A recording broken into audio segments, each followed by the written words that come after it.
Hiniling ng mga magsasaka sa Hacienda Luisita sa Department of Agrarian Reform na ipawalang bisa ang umano'y peking land distribution na ipinatupad ng ahensya. Anila, mali ang ginawang Tambiolo Land Reform ng naangdaang administrasyon. Si Aileen Milio sa detalye.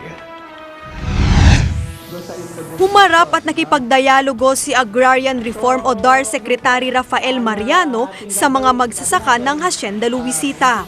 Dito ay nagkaroon ng pagkakataon ang mga magsasaka na ipahayag ang kanilang mga panawagan sa gobyerno para sa kanilang kapakanan. Ilan lamang sa ipinanawagan ng mga magsasaka sa bagong kalihim ng DAR ay ang pagwawalang bisa o pagbawi sa peke umanong land distribution na ipinatupad ng ahensya noong nagdaang administrasyon na isinagawa sa pamamagitan ng Tambiolo. Ayon kay Kilusang Magbubukid ng Pilipinas o KMP Chairman Joseph Canlas, dapat mabago ang proseso o paraan ng pamamahagi ng lupa sa mga magsasaka. Malian niya ang ginawang Tambiolo Land Reform ng nagdaang administrasyon ng DAR na hindi lumapat sa kahilingan at gusto ng mga magsasaka. Meron kami nakikita na hindi naman dapat na magbenepisyo dahil ito ang kanilang mga katulong sa bahay, tigalaga ng kanilang kabayo, mga nagtatrabaho sa mga golf courses nila at ibang mga proyekto nila na dapat hindi ito ang nagbenepisyo. Or kung ito man ay interesado, kaugnay sa lupa, wala din naman problema kung mausay lang sana ang ginawang pagpapatupad ng gobyernong ito na katulad ng inihiling namin na collective ownership. Bilang tugon, sinabi ni DAR Secretary Rafael Mariano na sa loob ng 30 araw ay matutugunan na ang ilan sa panawagan ng mga magsasaka. Magsasagawa rin anya ng inventaryo sa lupang na ipamahagi ng DAR sa tinatayang 2.7 million na agrarian reform beneficiaries.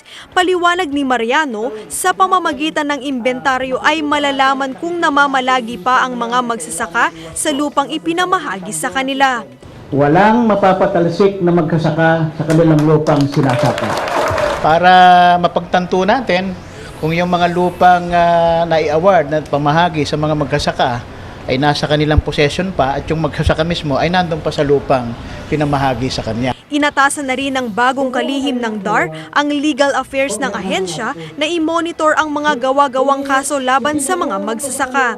Irerepaso rin anya ang ilan sa kautusan o resolusyon ng ahensya kaugnay halimbawa sa land use conversion. Kung walang hahawak na abogado, pasok na ang DAR, para hindi maglalaps yung period within which pwedeng mag-file ng MR o apila yung ating mga magsasaka. Umaasa naman ang grupo ng mga magsasaka na mararamdaman nila ang pagbabago sa ilalim ng administrasyon ni Duterte. Dapat na rin anilang magkaroon ng bagong batas at maisulong ang genuine agrarian reform. Para sa Eagle News, Aileen Milio, I'm 1 with 25.